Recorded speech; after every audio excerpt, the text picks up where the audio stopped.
지금 우리 한국의 부동산 시장의 모습은 어떤 모습이었다라고 이렇게 회고하시는지 여쭙고 싶습니다. 사실은 전형적인 사이클대로 가고 있다. 사실 이렇게 보여집니다. 오랜 기간 강세장이 이어졌고 그 강세장의 끝자락에 결국은 하락장이 올 수밖에 없었고 그래서 하락장이 오고 나서 다시 이제 약세장이 시작되는 전형적인 그 과정을 한 몇 년간에 걸쳐서 겪고 있다. 제일 궁금해하는 게 이제 지금 이제 과연 강세장이 올 거냐, 또 옛날 같은 강세장은 이제 다시는 안 온다.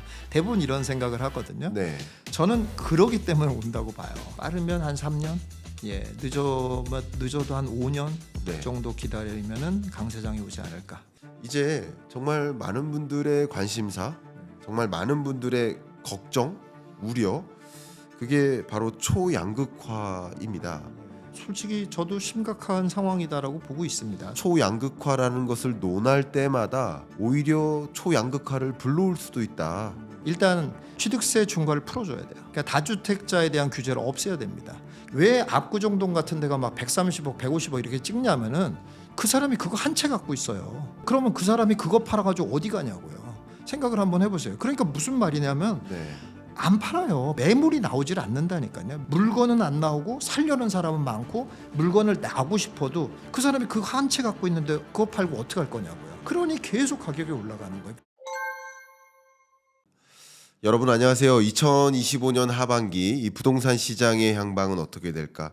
나는 또 어떻게 대응을 해야 될까 하는 궁금증들 많이 있으실 것 같습니다. 그래서 이 부분 전문가 부동산 김사부님, 김원철 대표님 초대했습니다. 안녕하세요. 네, 안녕하세요. 저희 채널 처음 오셨으니까요. 예. 인사 한 말씀 좀 부탁드리겠습니다. 예. 안녕하세요. 2004년부터 개인들의 부동산 투자 자문을 해주고 있는 그래서 부동산 투자 자문을 해서 개인들의 자산을 불리는 것에 도움을 주고 있는 부동산 김사부입니다. 현재 부동산 투자의 정석 저자이기도 하고 그리고 부동산 김사부 TV 유튜브 채널을 운영하고 있습니다. 반갑습니다.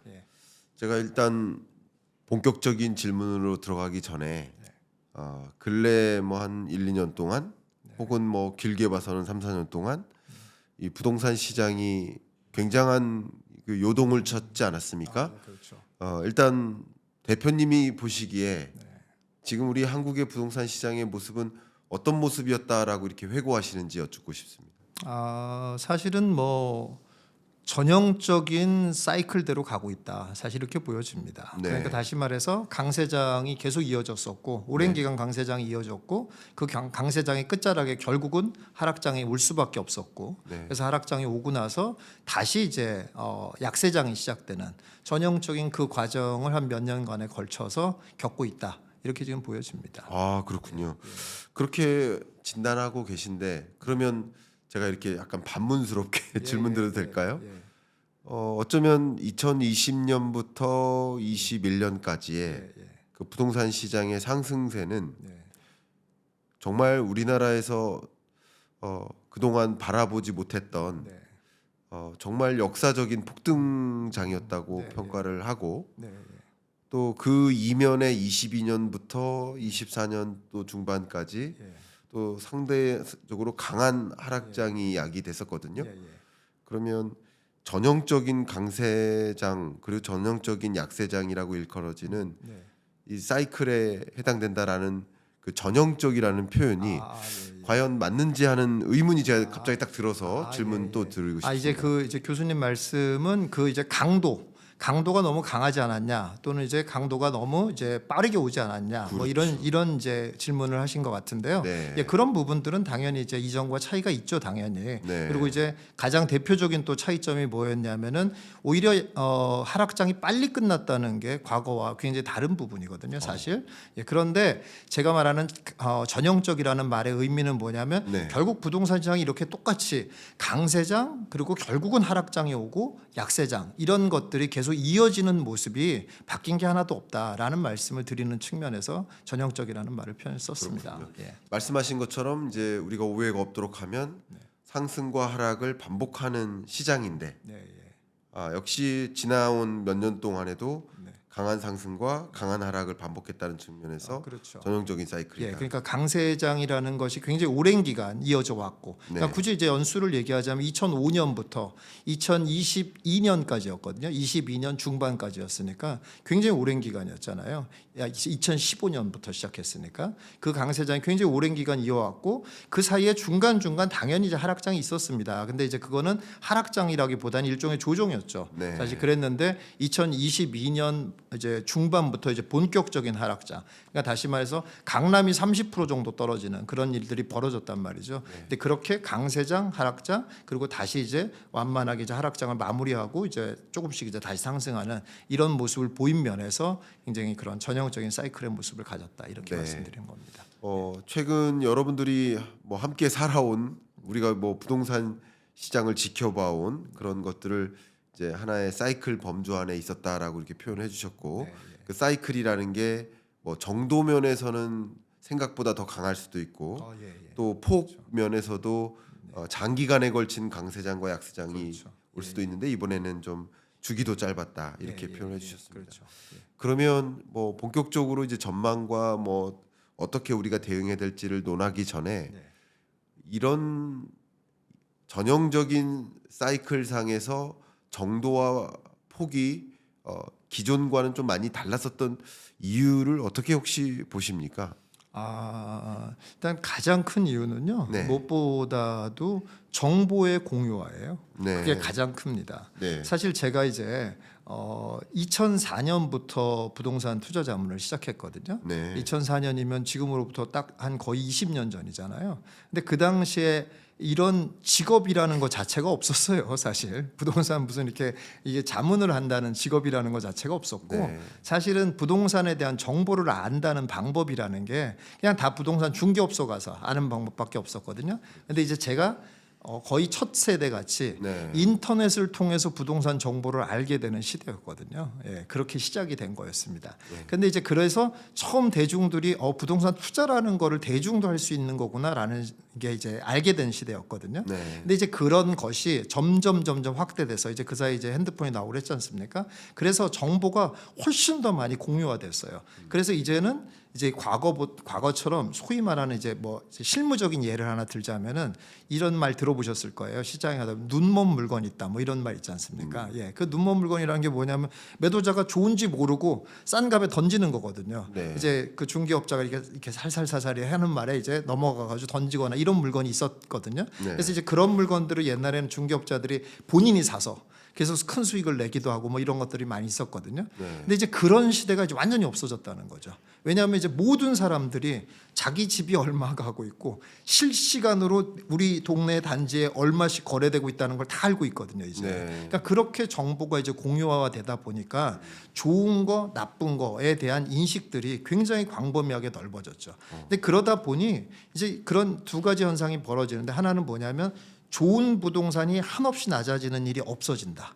이런 현상이 벌어지고, 또 한 가지는 어떤 현상이 벌어지냐면 오히려 사람들이 쏠림 현상은 더 강해진다. 네. 그러니까 좋아진다라고 하면 이 정보가 너무 빨리 더 많이 펼쳐지잖아요. 네. 그러니까 너도 나도 막 안 사면 안 될 것 같은 그런 상황이 막 벌어지는 거죠. 그러니까 더 급해지는 마음이 마치 주식처럼, 주식에 그냥 뭐 이제 무슨 호재 있다 그러면 쫙 올라갔다가 떨어지고 이런 일이 있는데 부동산은 그런 일이 잘 없었잖아요. 그렇죠. 근데 그런 일이 부동산에까지, 물론 그거에 비교할 정도는 아니지만 예를 들자면 그런 일들이 벌어지게 된 거죠. 그래서 사실은 강세장도 훨씬 그 전보다 강해졌던 거고 길었던 게 사실 그런 이유라고 볼 수 있습니다.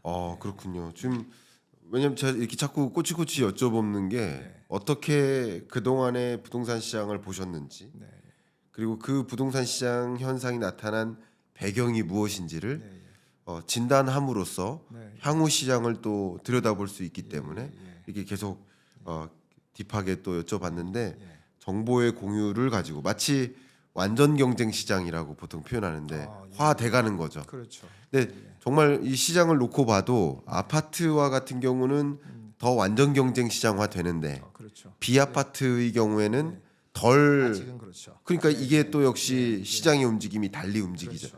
그렇죠. 그런 것들도 정보의 공유라는 관점에서 생각을 해볼 수 있겠다. 자, 그러면 많은 분들이 갖고 계신 그 대표적인 질문은 이 전형적인 사이클이 지나온 시간 동안 전개됐는데 네. 그럼 앞으로도 전형적인 사이클 시장 안에 있다고 보십니까? 그러니까 이제 그게 이제 가장 많이 하는 질문이거든요. 그렇죠. 그리고 이제 제일 궁금해하는 게 이제 뭐 지금 이제 과연 강세장이 올 거냐, 또 옛날 같은 강세장은 이제 다시는 안 온다. 대부분 이런 생각을 하거든요. 네. 저는 그러기 때문에 온다고 봐요, 사실. 그게 왜 그러냐면은 네. 강세장이 오는 그 원리를 잘 사람들이 이해를 하면 알 수가 있는데요. 강세장이 오는 가장 큰 원리는 뭐냐면은 네.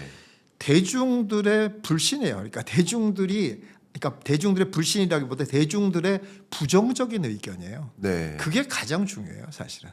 그래야 강세장이 옵니다. 그러니까 대중들이 부정적인 생각을 갖는 것이 계속 이어지는 거예요. 네. 계속 이어지면 어떻게 되겠어요? 그렇게 되면은 계속 이어지면은 그러면 일단 대중들이 시장에 참여를 잘 안 하는 거죠. 그렇죠. 소수만 시장에 참여를 하는 거거든요. 근데 소수만 시장에 참여하게 되면 어떤 일이 벌어지냐면 건설사가 공급을 안 해요.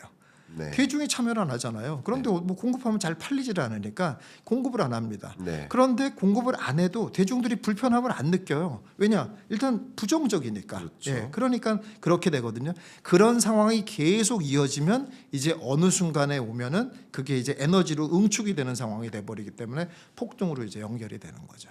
그런 과정이 똑같이 벌어집니다. 제가 이 토론이니까요. 예, 예. 저희는 이제 토론을 예. 주로 하고 있어서 예. 저도 살짝 의견을 좀 보태면, 예. 그러니까 대표님이 보신 뷰에 예. 상당히 부합하는 부분들이 제가 보는 관점에서도 있는데 예. 재밌게도 2020년, 21년에 예를 들면 예. 뭐 강세장이었잖아요. 예.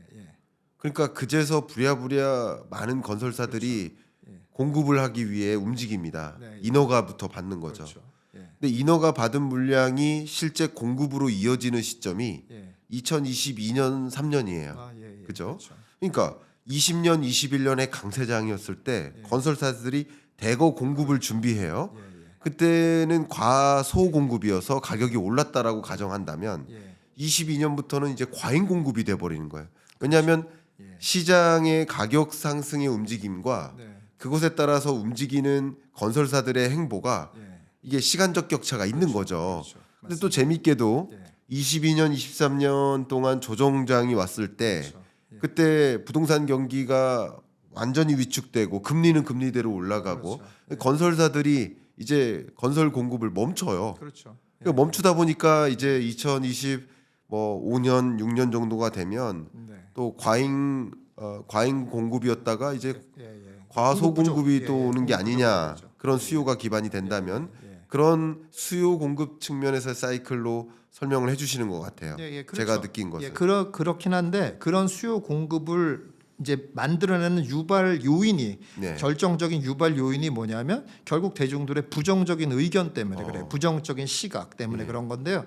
제가 요 대목에서 이제 정말 대중들에게 충격적인 얘기를 하나 해줄 수가 있어요. 네. 그게 뭐냐면, 아이 그렇다고 해서 그런 부정적인 의견이 된다고 뭐 사람들이 막 다 뭐 이제 뭐 이렇게 되겠냐 이런 생각을 할 수 있거든요. 네. 당장 제가 진짜 그럴 수 있는 얘기를 하나 던질 수가 있는데요. 그게 네네. 뭐냐면 지금 지방 부동산 어떨 것 같아요? 이렇게 던지고 네. 제가 지금 빌라 어떨 것 같아요? 이렇게 던지면은 대중들 다 뭐라고 얘기하면 당연히 안 되지 않아요? 그거는 다 이렇게 생각한다는 거예요. 네.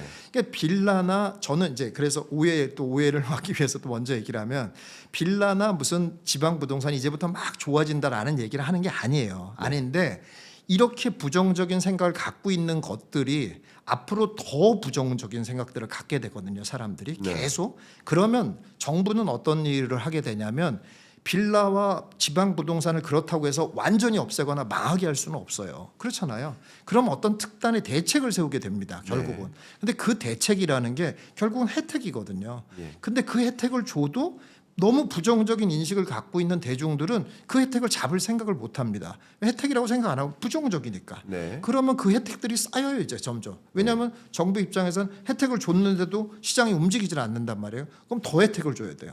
그럼 더 혜택을 줘, 더 혜택을 줘. 이렇게 되는 거예요. 근데 그 혜택들이 이제 쌓이면 어느 순간은 야, 이거 그냥 날로 먹는 건데 이런 상황이 온다는 거예요. 네. 그러면 그게 폭등으로 이어지는 거예요. 그러네요. 예를 들자면, 그러니까 지금 현재 부정적인 의견을 대고 제가 그 예를 들어서 얘기하자면 이렇다는 거예요. 근데 지금 꼭 빌라와 지방 부동산만이 아니라 이 부동산 시장에서도 부정적인 의견이 계속 가면은 이런 일이 벌어진다는 얘기죠. 네. 그러시면 물론 부동산 투자 황금 로드맵이라는 책을 통해서도 어떻게 대응을 해야 될지 방향성을 제시해주고 계시지만 그래서 여쭤본다면 단적으로 단도직입적으로 강세장이 온다면 뭐 조심스럽습니다만 언제쯤 강세장이 또 올 거라고 생각하시는지요? 제가 볼 때는 사실은 뭐 강세장 저는 이제 뭐 대부분 보수적으로 예측하는 편이거든요. 네. 그래서 너무 막 긍정적인 얘기들 막 이렇게 하려고 하지는 않아요. 네. 제가 그냥 보수적으로 보자 그러면은 빠르면 한 3년, 늦어도 한 5년 네. 정도 기다리면은 강세장이 오지 않을까. 이렇게 3에서 보고 5년 후 그렇게 보고 강세장이 있습니다. 온다. 예. 그러면 3에서 5년 후 강세장이 온다라고 말씀하셨기 때문에 그러면 이것에 대한 근거들을 앞부분 말씀 주셨지만 뭐 죄송하지만 다시 한번 어떤 근거로 3에서 5년 후 강세장이 온다고 보시는지. 뭐 일단 가장 큰 근거는 이제 과거 역사적인 사이클 수준으로 봐서 얘기를 한 거고요. 그러니까 일반적으로 약세장이 한 10년 정도 되는 경우는 잘 없고요. 네. 보통 약세장이 뭐 5년에서 한 7년 정도 이제 돼 왔다라는 어떤 역사적인 근거 때문에 그렇게 말씀을 드린 거고요. 거기에다가 근데 아까 말씀드린 것처럼 대중들의 정보화가 굉장히 많아요. 대중화됐기 정보의 대중화가 굉장히 활발해졌기 때문에 그게 이제 좀 짧아졌다라고 보거든요. 주기가. 그렇다면은 보통 과거의 약세장의 시간보다는 좀 짧게 되지 않겠냐. 그러면 3년, 5년 이런 수치가 나오지 않냐. 이렇게 본 겁니다. 좋습니다. 예. 그러면 3년에서 5년 정도가 지나면 이제 강세장이 온다라고 가정했을 때 그 전까지는 그러니까 약 뭐 3년 전까지는 지금으로부터 2025년이니까 대략 2028년까지는 지금과 같은 약보합장이 유지될 거라 강보합장이 유지될 거라고 보시는지요? 그렇게 봅니다. 지금 그렇게 강보합이라고 보시면 괜찮겠죠? 아니요. 지금은 사실은 강보합이라고 보고 그게 이제 조금 약세장이 과거의 약세장과는 조금 약간 성격이 다르긴 하거든요. 근데 이제 본질적인 의미의 약세장은 맞아요. 네. 왜 그러냐면 약세장이 여러 가지 성격들이 있는데 그 중에서 사실 가장 중요한 성격, 그러니까 강세장의 가장 중요한 성격 똑같은 건데요. 가장 중요한 성격은 뭐냐면 결국 대중이 시장을 참여할 수 있냐 없냐가 제일 중요해요, 사실. 그러니까 막말로 말해서 이런 이제 유튜브를 듣는 사람들이 딱 듣는 순간 야 저거구나 하고 당장 뭔가를 살 수 있는 상황. 이게 되면은 이게 강세장이에요. 근데 사실은 지금은 말을 들어보니까 수긍은 되네 이렇게 했어도 뭐 지금 할 수가 없어 나는 이런 사람들이 더 많다는 얘기예요 지금. 그러니까 이게 약세장이에요 사실. 그러니까 이렇게 그러니까 누구든지 막 부동산 투자에 참여할 수 있는 상황은 아니라는 거예요. 근데 과거의 약세장과 다른 건 뭐냐면 그렇게 누구든지 참여를 안 한다는 얘기는 거래가 별로 없다는 얘기잖아요. 근데 항상 경제학에서도 그렇지만 거래가 없으면 가격이 안 오르는 게 정상이잖아요. 그리고 매도 매수의 힘이 균형이 매수세가 약한 거잖아요. 그러면 매도가 떨어져야 되거든요. 당연히. 그래져야 되는데 이게 다른 게 뭐냐면 매도가 안 떨어져요. 그게 과거와 다른 겁니다. 그래서 약세장이라고 해도 가격은 완만하게 오르는 약세장. 그러니까 거래는 안 돼도 가격은 오르는 약세장이 진행되고 있다 이렇게 말씀드릴 수 있습니다. 감사합니다. 그러면 과거에 우리가 스쳐 지나온 부동산 시장을 한번 회고해보고 앞으로의 부동산 시장을 한번 그림 그려본 겁니다. 그러면 이렇게 부동산 시장이 과거와 많이 달라졌단 말이에요. 부동산 시장을 분석하는 것 자체가. 그러면 우리가 이 부동산 시장을 분석하는 데 있어서 앞으로 어떤 것들을 유심히 더 지켜봐야 될지 특히 부동산 투자 황금 로드맵의 저자로서 어떤 부분들을 좀 강조하고 싶은지 투자법도 많이 달라지고 있잖아요. 시장 분석법도 달라지고 있고 어떤 부분들을 우리가 좀 집중해야 될까요? 저는 사실은 이제 대중들에게 그러니까 저는 이제 조금 더 부동산을 좀 투자적인 측면으로 그러니까 다시 말해서 부동산을 통해서 자산을 키운다는 측면으로 쭉 얘기해 왔던 사람이거든요. 그러니까 이제 뭐 정말로 어떻게 보면 이제 여러 가지 뭐 이런 방송을 듣는 분의 목적도 여러 가지일 거잖아요. 뭐 내 집 마련을 위한 목적도 있고 여러 수 있잖아요. 근데 이제 그런 것보다는 좀 더 내 자산을 키운다는 측면에서 저는 쭉 얘기를 해왔던 사람인데, 그런 측면에서 말씀을 드린다고 하면은 부동산 이런 약세장에서도 이렇게 자산을 키울 수 있는, 다시 말해서 평균적인 수익률보다 높게 올라갈 수 있는 부동산 자산이 반드시 존재한다라는 거예요. 그거를 꼭 찾으려고 노력을 한번 좀 해봐라라는 말씀을 꼭 드리고 싶어요. 좋습니다. 그 조언까지 생각해서 여러분들이 이 부동산 시장의 향방을 이제 가늠하시고 그것에 맞는 뭐 의사결정을 내리셔야 될 텐데, 내 집 마련이든 투자든 여기서 한 가지만 가볍게 정리하고 좀 다음 주제로 넘어가도록 하겠습니다. 왜 그러냐면 우리가 강세장, 약세장 이렇게 표현하는 게 어쩌면 대표님은 강세장이라고 표현하시지만 받아들이는 사람이 그 강세장이 정확히 와닿지 않을 수도 있어요. 그래서 그렇죠. 정의를 좀 내려보고 가고 싶은데, 저는 지금까지 듣기로는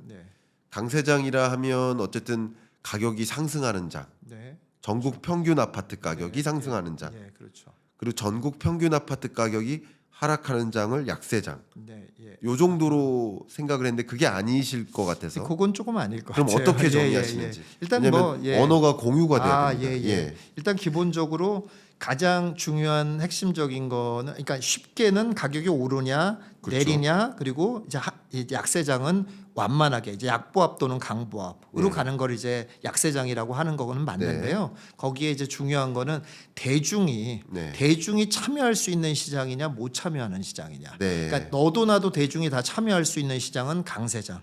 그러니까 너도 나도 참여하기는 어려운 시장이 약세장. 그리고 하락장은 참여하라고 해도 안 참여하는 시장이 하락장. 그러면 제가 이렇게 정리 한번 하겠습니다. 이제 강세장이라 하면 대표님께서, 왜냐면 우리가 언어가 공유가 돼야 돼요. 강세장은 가격도 오르지만 거래량도 뒷받침되는 거. 됐죠? 약세장은 가격은 뭐 지금과 같은 흐름일지 모르지만 어쨌든 거래량이 뒷받침되지 않는 거. 그리고 하락장은 가격도 떨어지고 거래량도 어느 정도 있을 수 있는 거. 자, 이렇게 구분을 좀 하고 강세장, 약세장, 하락장을 구분해서 앞에부터 전개됐던 이야기를 좀 정리해 보시면 좋을 것 같습니다. 자, 그러면 이제 본격적으로 질문드리고 싶은 것이 바로 새 정부 출범 이후의 부동산 시장이에요. 그러니까 많은 분들이 이 부분에 대한 질문을 많이 갖고 계세요. 근데 보통 이런 질문을 제가 종종 받거든요. 이 부분에 대해서는 어떻게 생각하시는지 여쭤볼게요. 보통 상대적으로 이제 진보 정부가 정권을 쥐었을 때 오히려 부동산 가격을 안정화하기 위한 노력을 상대적으로 더 한다. 정책적으로는. 그리고 상대적으로 보수 정부가 이 정권을 쥐었을 때 좀 가격의 거래 활성화라든가 가격을 조금 어느 정도 상승을 용인하는 정책을 수행한다라고 보통 인식을 하세요. 그리고 그런 반면에 진보 정부가 정권을 쥐었을 때는 그렇게 안정화 조치를 함에도 불구하고 가격은 늘상 상승한다. 그리고 반대로 보수 정부가 정권을 쥐었을 때는 가격 상승을 어느 정도 용인하지만 조정장이 찾아오기도 한다. 뭐 이렇게 많이들 이해를 하고 계십니다. 저의 생각과는 좀 다를 수 있습니다. 이 부분에 대해서 대표님은 어떻게 생각하십니까? 그거는 사실은 이제 그렇게 돼왔던 게 맞는 건 맞는데요. 조금 우연의 일치였다라고 보여집니다. 아, 좋습니다. 제가 보기에는. 그러면 그 부분은 저랑 생각이 비슷하거든요. 어떤 면에서 그렇게 생각하시는지. 아니 뭐 이제 사실 이제 부동산 사이클상 말씀드렸듯이 강세장이 오게 되면 이거는 어떤 정권이든 똑같거든요. 너무 지나치게 부동산 가격이 오르면 그냥 상식적으로도 생각해도 그렇잖아요. 아까 말씀드렸듯이 대중들이 부동산에 참여하는 시장이잖아요. 근데 대중들이 너무 부동산에 몰두한다고 해보세요. 그러니까 대중들이 경제 활동에 몰두해야지 너무 부동산 투자에만 다 몰두한다는 건 이거 국가 경제적으로 옳지 않은 일이잖아요, 사실. 그러니 규제를 할 수밖에 없는 거예요, 사실은. 그런데 그런 때가 마침 진보 정권이 잡았던 때고 그렇게 부동산 가격이 막 오를 때가 그러니까 결국은 진보 정권이 이 끌어내리기 위해서 자꾸 규제를 할 수밖에 없는 그런 상황이 됐고 그게 오히려 역효과가 나가지고 부동산 가격을 올린 그런 상황이 벌어졌었다라고 보는 거고 그리고 또 거꾸로 이제 부동산 가격이 떨어지면 너무 떨어지면 또 안 되니까 국가 경제가 또 문제가 생기니까 그럼 좀 활성화를 시켜야 되는데 마침 그때는 또 보수 정권이 좀 자리를 잡다 보니까 좀 더 이제 활성화되는 그런 정책들을 내는 이런 좀 우연히 겹쳤다라고 보여지지 색깔 때문에만 부동산 가격이 오르고 내렸다 이렇게 보여지지는 않습니다. 네, 좋은 말씀 감사합니다. 제가 이제 새 정부 출범 이후 부동산 시장은 어떻게 움직이고 또 어떤 정책들이 도입이 될 건지에 대한 그림을 그려 나가야 되는데 그에 앞서서 지금 말씀해주신 부분들에 대해서 저도 상당 부분 공감해서 저도 토론자로서 의견을 한번 드려보도록 하겠습니다. 아주 쉽게 제가 여러분들께 설명드릴 때 이렇습니다. 그 성형외과에서 이제 사진을 공유를 해요. 성형 전과 성형 후 아마 여러분들 많이 보셨을 겁니다. 근데 성형 전과 후의 사진을 보면 이 성형외과의 의도는 성형에 따른 효과를 보여주고 싶은 걸 거예요. 그렇죠. 그러려면 우리 보통 이제 사회과학이든 자연과학이든 과학적 연구를 할 때는 성형 외의 나머지 조건은 완전히 똑같이 만들어야 됩니다. 그래야 그게 성형의 효과예요. 그렇죠. 이걸 우리는 컨트롤, 통제라고 합니다. 통제를 하지 못한 연구는 방법론상 이건 지적을 받고 논문 통과를 못해요. 쉽게 말하면. 그러니까 다른 변수들이 많이 작용했을 그렇죠. 수 있다 이거죠. 그러니까 성형 전과 후의 사진을 보통 여러분 아무 사진이나 비교를 해보시면 성형 전은 화장을 안 하고 있어요. 조명도 없어요. 옷도 허름하게 입고 있고 그냥 정말 자다 일어나서 그냥 대충 찍어요. 근데 성형 후 사진을 보면 화장을 충분히 하고 있고 메이크업뿐만 아니라 복장도 조명도 역시 완전히 달라요. 그럼 이게 완전히 성형에 따른 효과인가? 아닐 수도 있습니다. 제가 말씀드리고자 하는 것은 통제가 안 된 사진을 가지고 성형 효과라고 주장하고 있는데 소위 지나온 2020년, 21년의 폭등장이 정책 때문만이 아니라 거시경제 여건이 혹은 대표님 말씀으로는 사이클상 어떤 정책을 가동했어도 상승장이었다는 것이죠. 통제가 돼야 됩니다. 반대로 22, 23년의 하락장은 정책적으로는 어쩌면 달리 움직이려고 노력했을지 모르지만 거시경제적으로 특히 긴축의 시대라고 제가 표현하는 대대적으로 금리를 인상하고 금융권에서 대출을 재고 하는 이런 정책적인 어떤 움직임보다 거시경제 환경이 그러했다. 그래서 우리는 결과만 보는 거잖아요. 진보 정부 때의 가격 상승, 보수 정부 때의 가격 하락. 결과만 보는 게 아니라 그때 어떤 정책을 가동했는지도 봐야 되지만 그때의 거시경제 환경을 같이 보셔야 된다. 이 말씀을 먼저 드리고 그리고 이제 토론을 이어가도록 하겠습니다. 자, 그럼 이제 새 정부가 출범했지 않습니까? 그러면 부동산 정책이 분명히 바뀔 겁니다. 규제책도 분명히 바뀔 겁니다. 우리는 어떤 대응을 해야 된다라고 생각하시는입니까? 저는 사실 오히려 조금 이제 저 같은 의견을 내는 사람은 좀 별로 없긴 한데요. 저는 약간 조금 긍정적으로 바라보고 있습니다. 사실 왜 긍정적으로 바라보고 있냐면 그것도 역시 말씀드린 것처럼 사이클상에서 이제 보고 얘기를 하는 거거든요. 근데 지금 이제 이미 약세장에 진입을 했고 사람들이 그런 부정적인 의견들이 아직은 더 많은 상황이기 때문에 사실 이런 상황에서 더 강화된 어떤 규제 같은 걸 낼 가능성보다는 조금 완화된 규제를 낼 가능성이 더 높다라고 봅니다. 사실은. 근데 완화라는 것이 우리가 이제 보통 사람들이 다 눈여겨보고 있는 지역에 대한 완화는 없을 거라고 보여지고요. 아까 제가 서두에 잠깐 얘기했지만 이제 지방 부동산 그리고 빌라나 오피스텔 이렇게 소외된 것들 이런 것들에 대한 완화책이 좀 나올 가능성이 좀 더 있지 않겠냐. 저는 이렇게 보고 있습니다. 그럼 정책적으로도 부동산 시장을 지금까지는 좀 규제를 강화했었다면 다소 완화하는 움직임을 저는 그렇게 볼 수는 없어요. 왜 그러냐면요. 그 얘기도 말씀 잘 해주셨는데 부동산 정책이라는 게 완화된 게 거의 없어요. 실제로. 네. 예, 그래서 여태까지도 지금 뭐 이제 뭐 완화됐다라고 하는 거라고는 어떤 것이 피부로 느껴지는 정도냐면 조정 지역이 없어졌다는 거, 그러니까 거의 없어졌다는 거. 네. 예, 그거 하고 그리고 양도세 중과제가 어쨌든 일시적으로 없어졌다는 거. 뭐 그걸 이제 다시 이제 뭐 아직 명확하게 나오지는 않았습니다만은 이제 중과세를 다시 할지 안 할지는 정확히 모르는데 하여간 그거를 갖다가 이제 지금 이제 당분간 안 하게 해줬거든요. 그 정도를 제외하고는 예전에 있는 규제들이 다 그대로 있습니다, 사실. 네. 그러니까 딱히 규제를 더 강화할 만한 내용들이 없어요, 사실. 네. 그러니까는 거기서 더 규제를 뭐 강화할 만한 정도는 지금 보여지는 게 별로 없고요. 물론 그것도 하나 있긴 있습니다. 그것도 얘기할 건데 네. 일단은 오히려 지금 심각해져 가고 있는 지방 부동산과 빌라 오피스텔 시장에 대한 조금 완화책들을 좀 만들어줘야 되지 않냐. 그리고 그런 거에 대한 대중들의 기대들이 많기 때문에 그런 것들에 대한 완화책이 좀 나오지 않겠냐 이렇게 네. 보여지고 있습니다. 말씀 감사합니다. 어쨌든 우리가 시장을 좀 들여다보면 이렇게 서울과 비서울 혹은 뭐 강남과 비강남 혹은 또 수도권과 비수도권 이런 지역 간의 격차가 이렇게 극명하게 드러졌던 적이 거의 없었던 것 같아요. 너무나 극명하게 전개되고 있는데 아직도 서울 아파트 가격은 뭐 계속 최고가를 갱신하면서 상승하고 있지만 지방의 경우에는 지금 악성 미분양이 완전히 해결되지 않고 있잖아요.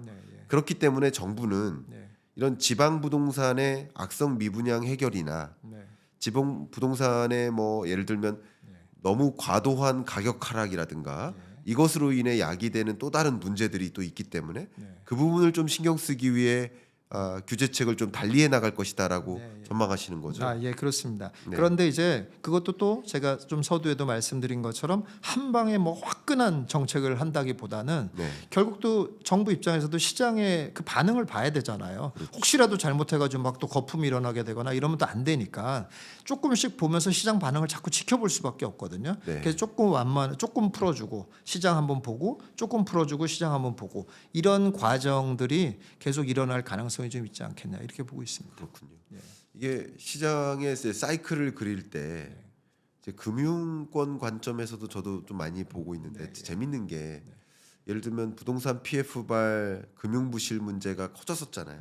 22, 23, 24년, 뭐 25년까지도 부동산 PF 부실 문제가 커지니까 그러면 이제 건설사들이 혹은 금융사들이 하나둘 도산하지 않겠느냐. 지금 도산도 많이 하죠. 이런 움직임 때문에 오히려 금융사들이 리스크 매니지먼트에 나서요. 그러니까 함부로 대출을 안 해줘요. 대출을 쪼이는 거죠. 그러니까 함부로 대출해줬다가는 그 금융 부실, 그 부동산 PF 부실을 그 금융사가 직접 짊어져야 되니까. 그리고 그렇게 함부로 대출해주지 못하도록 정부도 가이드라인을 마련하고 규제책으로서 그렇게 하다 보니까 더 쏠림 현상, 더 공급이 부족해지는. 그러다가 이제는 안 되겠다. 이러다가는 지방은 그러니까 서울은 아파트 가격이 너무 폭등해서 많은 분들이 불안해하실 수 있겠지만 특히 지방 소멸 위험 지역과 같은 그런 지방 같은 경우는 너무 과도하게 악성 미분양이 해소가 안 돼서 문제지 않습니까? 그러니까 결국 지금까지 운영해왔던 규제책과는 달리 지금 현재 부동산 시장을 판단했을 때 서울과 비서울 혹은 비수도권을 구분해서 정책적 접근이 있겠다라고 보여지거든요. 그렇게 보신다는 거예요. 예. 그렇게 보고 있습니다. 그렇게 보고 있고 사실은 이제 아까 제가 이제 이제 보수 정권, 이제 진보 정권 말씀을 하셔서 꼭 이게 이제 그런 정책 때문에 그런 건 아니다라고 말씀을 드렸지만 그 얘기를 조금 오해하시면 안 되는 게 그렇다고 해서 정책에 영향을 전혀 안 미쳤다라는 얘기는 전혀 아니라는 말이에요. 그렇잖아요. 그래서 사실 굳이 뭐 비판하자면은 사실은 그 똘똘한 한 채 전략이 사실은 저는 적당하지 못한 전략이었다라고 보거든요. 사실, 그러니까 정책이었다. 뭐 적당하지 않은 정책이었다라고 보거든요. 그러니까 똘똘한 한 채 정책을 하는 바람에 사실 수도권과 비수도권 간의 격차가 더 벌어졌고 지금 서울의 고가 아파트들이 계속 연일 초고가를 찍고 있는 그런 상황이 계속 벌어지는 거거든요. 그래서 사실은 그 그러니까 한 채를 살 수 있도록 만들어주는, 그러니까 쉽게 말해서 좀 주택 수에 대한 제한을 풀어줘야 된다라고 보는 입장이에요. 저는. 네. 예, 근데 이제 그 이제 정부의 성격에 따라서 그건 달라질 수는 있겠고 지금 상황으로 봐서는 그게 안 될 것 같아서 제가 얘기를 하는 거예요. 그거는 옳은 방향은 다주택자를 풀어주는 게 옳은 방향이라고 저는 봅니다만은. 정책 방향이 제가 옳다고 해서 될 것 같지는 않다 그런 얘기거든요. 그래서 네. 그렇진 않을 거기 때문에 그래서 똘똘한 한 채라든지 이런 거에 대한 분위기는 계속 갈 가능성이 높고 정부의 정책 방향은 그래서 지방이나 이런 쪽으로 갈 가능성이 높다 이렇게 보고 있는 겁니다. 네, 말씀 정말 감사합니다. 지금 저희가 이제 시장을 진단을 쭉 해왔는데 아까 저도 미처 못 드렸었던 말씀을 추가적으로 코멘트를 해보면 그러니까 이 통제를 제대로 했느냐를 가지고 진단을 다시 해보면 2020년, 21년에 부동산 가격이 결과적으로 폭등했지만 만약에 그 당시에 해당 정부의 규제책마저 없었다면 더 폭등했을 수 있다. 그러니까 정책 때문에 폭등한 것이 아니라 그런 정책이 없었다면 더 폭등했을 수 있다. 또 이런 식으로도 볼 수 있는 거거든요. 그런 식으로 정책이 영향을 안 미친다는 것이 아니라 대표님 말씀도 마찬가지. 정책이 영향을 주겠지만 그 정책과 무관하게 시장에 더 큰 영향을 주는 현상이 같이 있을 수 있다. 이것을 같이 보셔야 되겠다라고 의견을 좀 드려봅니다. 자, 그러면 부동산 투자 황금 로드맵이라는 이 책에서 강조하고 계시는 이 투자 기법 하나 좀 여쭤보려고 하는데 만약에 여러분한테 5천만 원의 소액이 있다. 그러면 어떻게 투자해야 될지 의견을 좀 여쭤보겠습니다. 이제 이것도 제가 많이 듣는 얘기긴 한데요. 솔직히 뭐 이제 그냥 여기서 이제 제일 실무적이고 또 유용한 얘기를 들으셔야 될 거잖아요. 그래서 말씀드리면 솔직히 지금은 5천만 원으로 투자성 있는 걸 살 수가 없습니다. 예, 제가 제 책에는 그렇게 써놓고서 그렇게 얘기하니까 뭐 이게 뭐 사기냐 뭐 이렇게 생각할 수도 있겠지만, 그러니까 예를 들어서 그런 소액도 가능할 수 있다라는 거고 또 실제로 5천만 원을 가지고 살 수 있는 때도 있어요. 또 그러니까 이제 그런 걸 준비하라고 제가 말씀을 드린 거고. 지금은 말씀드리자면 지금은 최하 금액이 1억 2천입니다. 예, 1억 2천만 원 정도만 있으면 일단 투자성 있는 거를 살 수가 있고. 그럼 하나만 다시 여쭤보겠습니다. 현금 1억 2천입니까? 대출을 포함한 1억 2천입니까? 현금이죠. 현금 1억 2천에 더하기 대출까지 해서 대출은 아니고요. 예. 저는 이제 그 정도 금액이면 대출보다는 이제 전세를 끼고 사는 그런 형태를 하라고 뭐 전세라는 게 이제 어쨌든 레버리지니까요. 그렇죠. 이제 그런 걸 할 수 있는 최하 순수 자금이 지금은 한 1억 2천 정도는 있어야 된다. 근데 이제 거기에 이제 기본적인 이제 그 기대치는 어느 정도냐면 4년에 100%거든요. 그러니까 4년에 딱 2배 버는 거거든요. 내가 1억 2천 투자했으면 4년에 딱 2억 4천 만드는 거거든요. 전체 금액을. 이제 그런 과정은 지금도 얼마든지 가능하다. 그런데 말씀드린 것처럼 이렇게 가능하다고 얘기를 해도 약세장이다 보니까 참여하려고 하는 사람은 적다 이런 얘기죠. 그런데 그런 대중의 생각들을 깨고 제발 좀 참여해라 이렇게 제가 말씀드리고 싶은 거예요. 아, 좋습니다.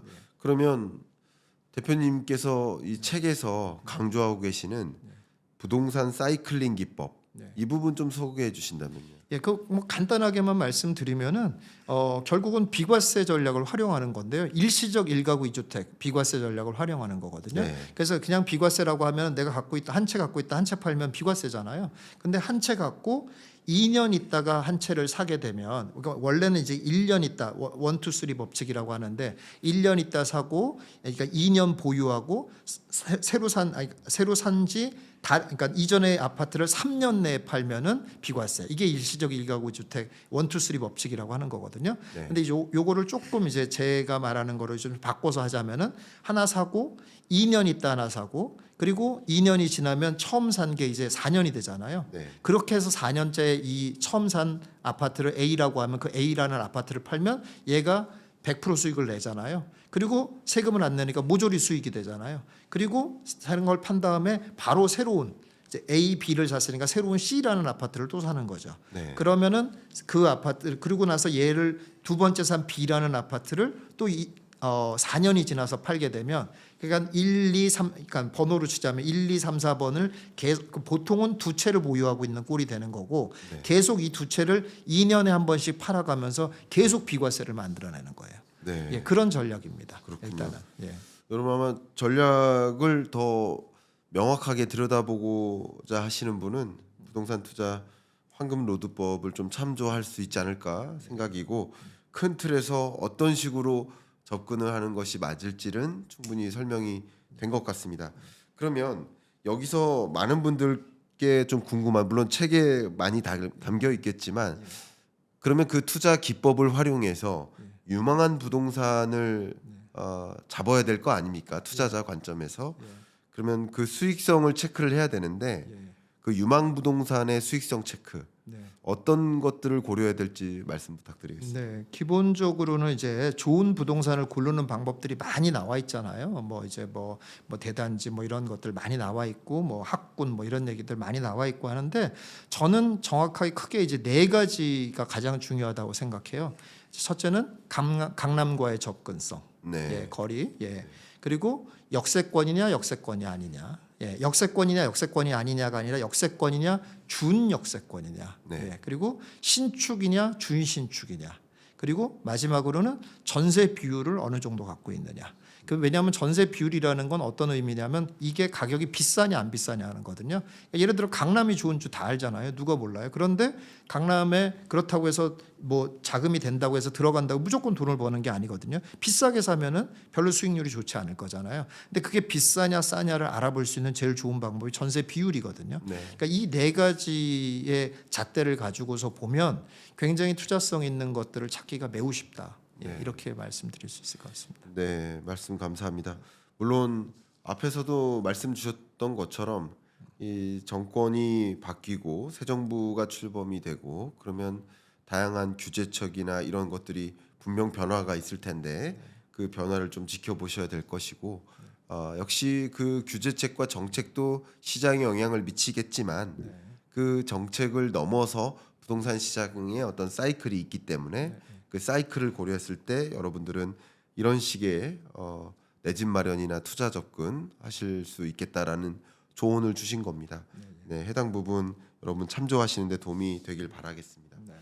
이제 정말 많은 분들의 관심사, 정말 많은 분들의 걱정, 우려, 그게 바로 초양극화입니다.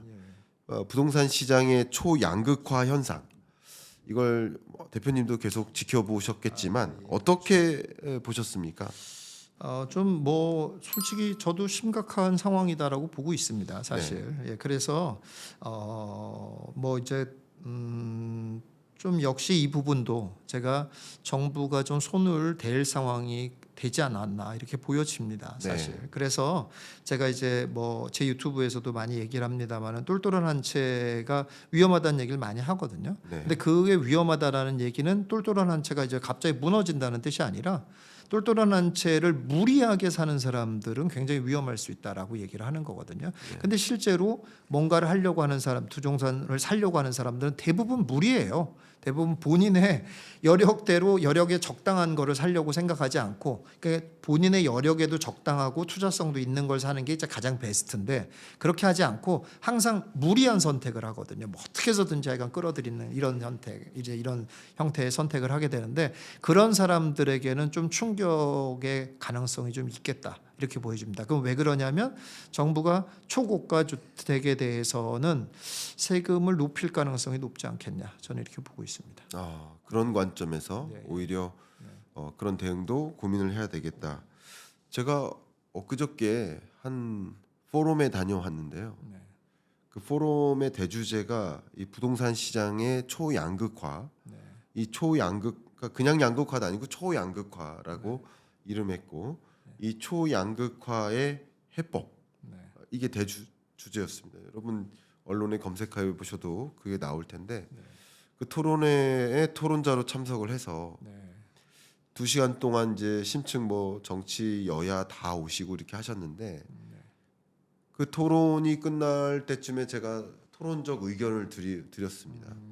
그러니까 많이들 논의한 게 뭐냐면 이 대주제가 해법인데, 초양극화를 해결하기 위한 해법인데, 안타깝게도 다들 그 초양극화가 일어나는 배경과 현상을 설명해 주시더라고요. 그래서 여기 많은 분들이 이 자리에 와 계시고 네. 또 이 포럼이 끝나면 많은 언론을 통해서 이 초양극화 이미 또 언론을 통해서 나갈 텐데 네. 제가 드렸던 그 첫 번째 그 마이크 들고 토론적 의견을 드렸었던 한 문장이 네. 여러분 약 2시간 동안 이 초양극화 시대의 해법을 주제로 대화를 나눴지만 네. 이 토론장에서 토론이 끝나고 나가시는 여러분들 마음속에는 어떤 마음을 품고 계실까요? 이럴 때일수록 더 강남에 집 한 채를 가져야 된다라는 생각을 갖게 만들지 않았을까요? 초양극화라는 것을 논할 때마다 네. 오히려 초양극화를 불러올 수도 있다. 네.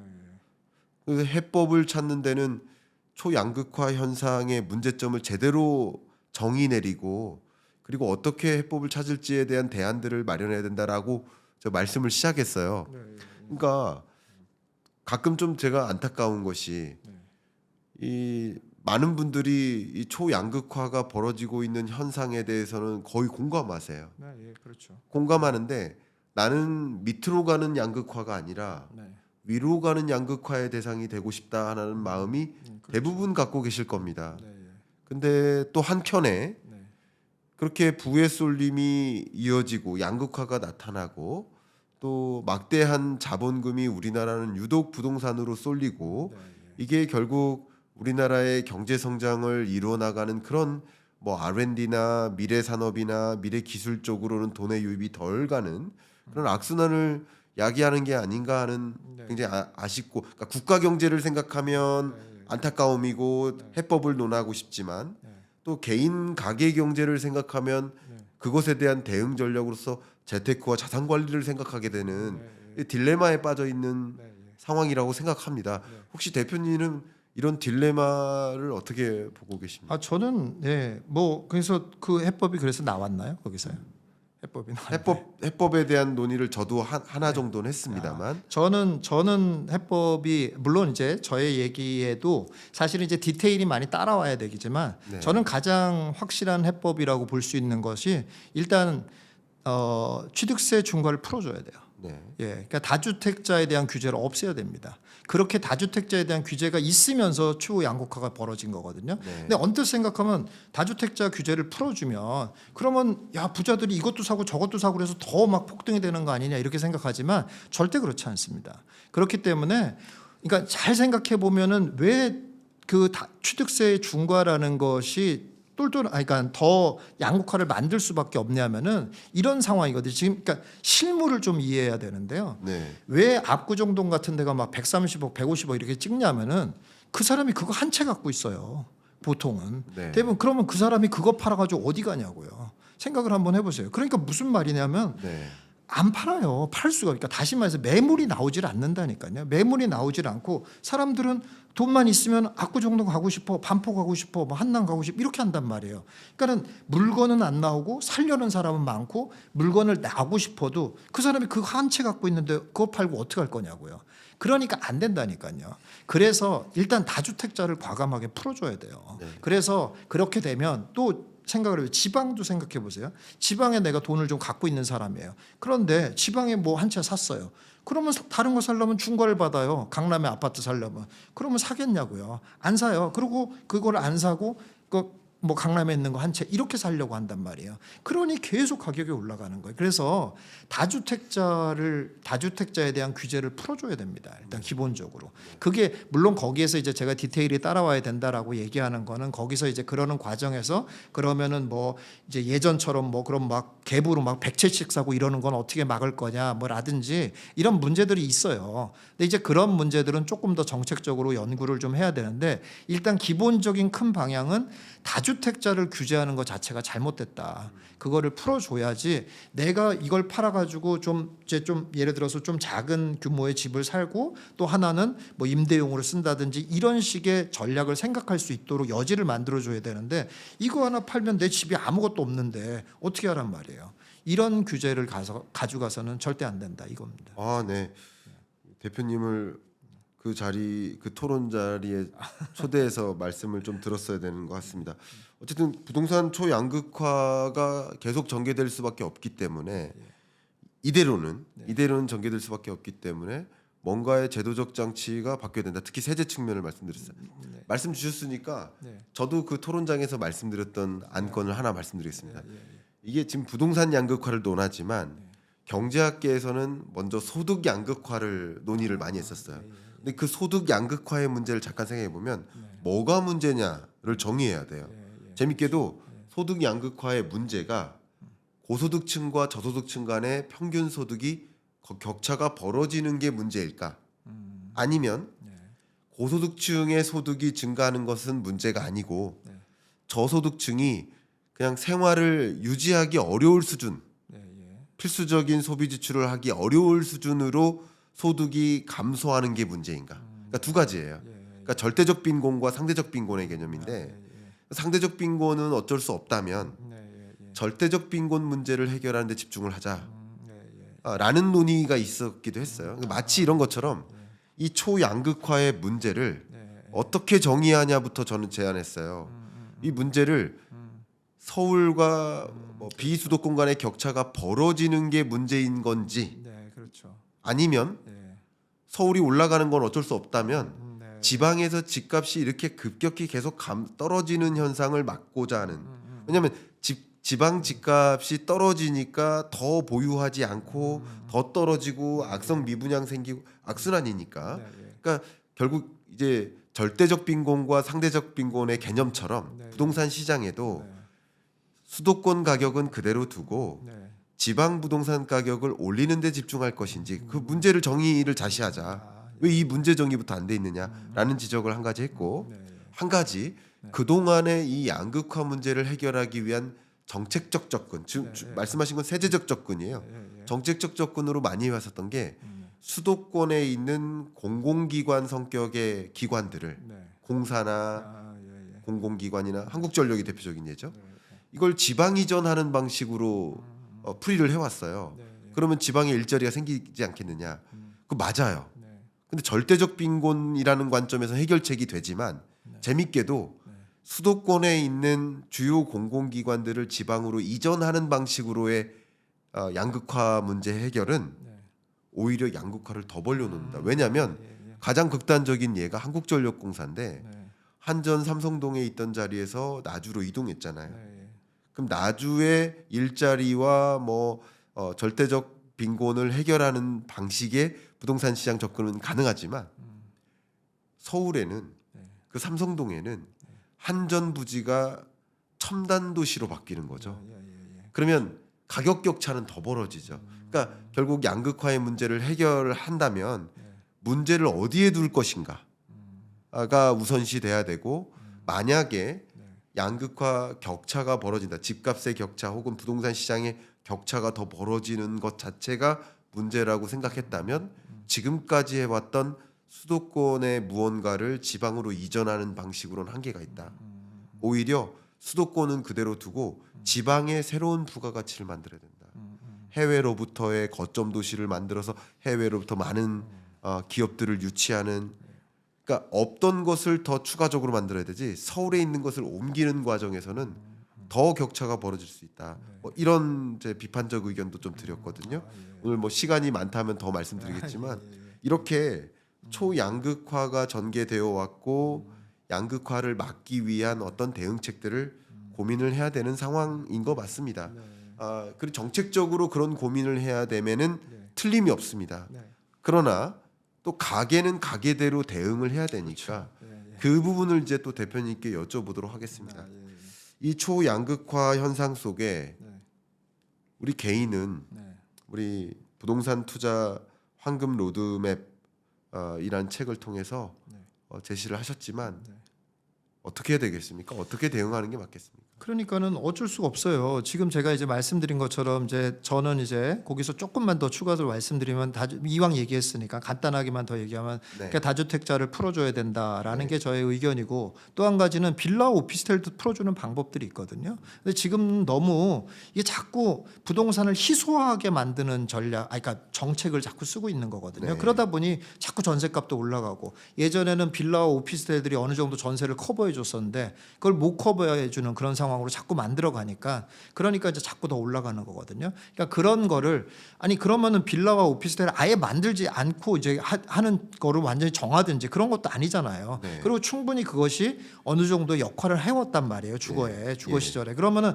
그거를 활용하는 방안들을 좀 생각을 해야 되는데 그런 것들을 안 하고 자꾸 이제 이거를 뭐 마치 위험한 거다 이런 쪽으로만 자꾸 몰고 가니까는, 그러니까는 그런 것에 더 아파트에 쏠림 현상이 더 자꾸 만들어지거든요. 그래서 이제 그런 거에서도 좀 활성화 정책들이 나와야 된다라고 하는 게, 이제 저는 이제 옳고 그른 걸 얘기하자면 그런 얘기를 할 수 있는 거고, 이제 돈을 버는 측면에서 얘기하자면, 근데 이제 제가 지금 얘기한 거는, 방금 전에 얘기한 거는 금방 될 것 같지는 않아요, 솔직히. 정부가 들어줄 것 같지가 않기 때문에 개인이 할 수 있는 방법은 결국은 이제 일단은 이렇게 다주택자의 규제도 계속 남아 있고, 그리고 이제 아파트의 쏠림도 계속 남아 있다는 걸 인정할 수밖에 없다 이거죠. 개인 입장에서. 그렇다면은 할 수 있는 방법은 이제 일시적 1가구 2주택 전략을 이용해서 계속 재산을 늘리는데, 그 과정에서 아무거나 산다고 이제 뭐 서울에 있는 거 아무거나 사서 이제 올라갈 수는 없고, 투자성이 있는 것들을 좀 살펴서 사면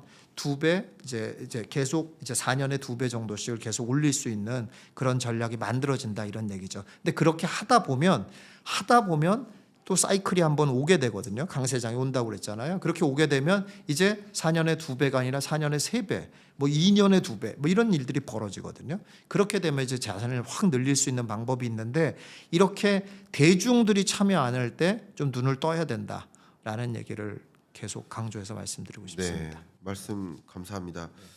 부동산 초양극화 시대에 우리의 좀 대처법에 대해서 정책적인 제안도 해드리고 싶고, 정책적 고민과 또 개인의 대응 둘 다 필요한 것이 아닌가 이런 생각을 또 하게 됩니다. 제가 자꾸 그 포럼이 너무 저 스스로는 인상적이어서 제가 제안해드렸던 제안 한 가지가 또 있었는데, 요거 하나만 더 말씀을 여러분께 드린다면, 이제 초양극화 현상을 만약에 막을 수 없다면 대응도 중요하지만 한 가지는 현상을 속도를 더디게 만든다. 1번. 2번은 그 속도를 늦추고, 2번은 막을 수 없다면 순응하는 것도 필요하다. 이렇게 했는데, 이게 무슨 말이냐면요. 저출산 대책도 그동안 어떻게 저출산을 극복할까를 대응을 고민하다가 결국 정책적으로 막을 수 없는 일이구나라는 것을 어느 정도 깨닫고, 저출산, 인구 감소, 고령화 현상에 따라 나타날 문제에 집중을 하는 거예요. 그리고 그런 문제에 대응하자. 그러면 순응하자는 거죠. 저출산 시대. 마찬가지로 초양극화 시대를 막을 수 없다면 그로 인해 야기될 각종 문제, 부작용들이 있을 텐데 그런 것들을 또 어떻게 해결하고 대응할지를 또 고민하자 하는 것도, 수능의 문제도 우리는 필요하다는 생각합니다. 저는 그 의견에 조금 동의를 하는데요. 예, 그러니까 제가 이제 아까 말했던 다주택자를 풀어준다고 해서 초양극화 문제가 완전히 없어지지는 않아요. 근데 다만 조금 속도를 늦출 수가 있어요, 사실. 그러니까 뭐 아까 또 교수님 얘기하신 것처럼 진짜 이게 막 많이 올라가는 것 자체가 문제인 거냐, 아니면 보통 사람들의 삶이 힘들어지는 게 문제냐를 봐야 되는 거잖아요, 사실. 근데 부동산은 사실 어떻게 보면은 보통 사람들이 힘들어진다기보다 솔직히 조금 심하게 말하면 배 아픈 문제거든요, 사실은. 그럴 수 무슨 예를 들어 강남에 안 산다고 해가지고 큰 문제 되는 거 아니거든요. 사실 그렇지만 어쨌든 너무 눈에 보이니까, 쟤랑 나랑 예를 들어 똑같은 10억이었는데 쟤는 30억이 되고 나는 12억이 됐어. 이건 너무 배가 아프잖아요. 이제 그런 상황이 되니까 그런 부분들에 대한 것도 그걸 똑같이 다 만들어야만 되는 거다라는 거는 좀 다르게 생각해야 될 필요가 있을 수 있거든요. 그래서 어떤 양극화라든지 어떤 좀 더 투자성이 있는 것들이 더 많이 올라가는 현상까지를 다 끄집어 내린다고 할 수는 없고, 다만 그러니까 뭐 예를 들어서 10억이었다 30억으로 간 사람이라고 하더라도 나도 이렇게 원하지 않고 나도 좀 이제는 좀 여유롭게 살기 싶어라고 해도 이런 사람도 못 사는 세상이 됐다고. 그러니까 그걸 팔고 뭘 어떻게 할 수 있는 대안이 없는 세상이 됐다라는 거예요. 네. 그러다 보니 별로 원하지 않아도 30억짜리가 50억이 되고 이런 일이 벌어져 버리는 일이 벌어지거든요. 그러니까 네. 그런 거는 최소한 막자. 그런 그러니까 출구를 좀 열어놔야. 예. 그러니까 부동산을 하나만 갖고 있어야지 계속 돈을 버는 이런 길만 있는 게 아니라 다른 좀 여유롭게 살 수 있는 다른 출구들을 좀 만들어 놔야 그래야 좀 속도도 늦출 수 있고 그런 일이 좀 벌어지지 않을까. 저는 이렇게 보고 있습니다. 네, 정말 이 부동산 시장으로의 돈의 쏠림을 막고 또 양극화를 막기 위한 대응책도 고민을 해야 되고 또 그 시대에 우리는 또 어떻게 살아갈까를 동시에 고민을 해야 되니까 정책적 고민과 가계의 대응 두 가지가 같이 맞물리는 이 부동산 초양극화 주제를 좀 다뤄봤습니다. 저희가 벌써 1시간 정도 가량 이렇게 토론을 진행했는데요. 네. 이 토론을 통해서 여러분께 꼭 전달해야 될 메시지가 있는데 내가 미처 못한 부분이 있다라고 하신다면 그 부분 마지막으로 강조해 주시면 어떨까요? 일단 제가 이제 앞서도 조금 얘기했던 것 같은데요. 이제 자꾸 약세장이 이제 계속 진행이 되면은 자꾸 부동산 시장에 대한 부정적인 생각들을 자꾸 더 많이 갖게 돼요. 지금도 이제 제 주변에서 얘기를 들어보면은 뭐라고 이제 부동산은 뭐 안 되지 않아요? 라는 거라든지 아니면 또 자포자기를 하는 거죠.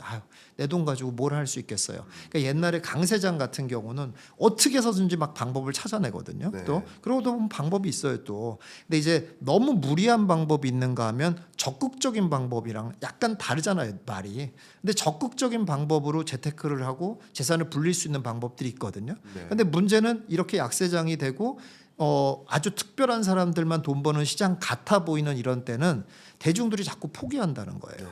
근데 저는 제발 그러지 말아라. 얼마든지 대중들이 아까도 말씀드린 지금은 1억 2천 정도 이상만 있으면 얼마든지 자기 재산을 불릴 수 있는 기회들이 있다. 그러니까는 그런 것들을 꼭 있다라고 믿고 내가 좀 더 적극적으로 재테크를 해서 내 재산을 불려야 되겠다라는 마음을 제발 대중과 다른 길에 서겠다. 이런 생각들을 좀 하셨으면 좋겠다. 네, 말씀 감사합니다. 우리 부동산 김사부 김원철 대표님과 부동산 투자 황금 로드맵이라는 책의 저자로서 이 책을 주제로 대화를 쭉 나눠봤습니다. 자, 그러면 오늘 처음 출연하셨고 뭐 아마 그동안 이렇게 뭐 여러 방송 출연하실 때 뭐 인터뷰식으로만 하다가 오늘은 좀 토론자랑 토론도 하는 느낌도 가셨을 것 같은데 오늘 출연하신 소감 말씀 여쭙고 마무리할까 합니다. 일단 교수님이 이제 워낙 해박하시니까 아닙니다. 얘기하는데 이제 뭐 재밌었고요. 예. 그리고 이제 이제 저도 이제 분위기에 휩쓸려 가지고 더 많이 이제 말을 좀 더 이제 되도록 왜냐면 인터뷰 형식이면은 너무 제가 말을 많이 하면 재미가 또 없잖아요. 좀 이렇게 주거니 받거니 해야 되니까. 그래가지고 좀 이제 말을 좀 짧게 하려고 그랬는데 또 이제 교수님이 또 이제 막 이렇게 본인의 의견 또 얘기하시고 하니까 저도 이제 덩달아서 뭐 이렇게 서로 얘기할 수 있는 그런 분위기가 돼서 재밌었던 것 같습니다. 그러셨군요. 저도 대표님과 오늘 처음 자리를 했는데 대표님이 또 업계에서 오랫동안 또 갈고 닦은 그 경험과 노하우를 바탕으로 시장을 어떻게 진단하시고 또 어떻게 대응을 해야 될지 말씀을 주셔서 저도 미처 생각하지 못한 부분들을 한 번 더 생각해 볼 수 있는 계기가 되었습니다. 아마 우리 독자분들도 대표님과의 토론을 통해서 내가 생각하지 못했었던, 내가 미처 생각하지 않았었던 그런 부분마저 긁어주셨구나 하는 생각이 드셨기를 좀 바라는 마음 그렇게 담아서 오늘 토론 마무리하도록 하겠습니다. 예, 감사합니다. 예, 감사합니다. 네.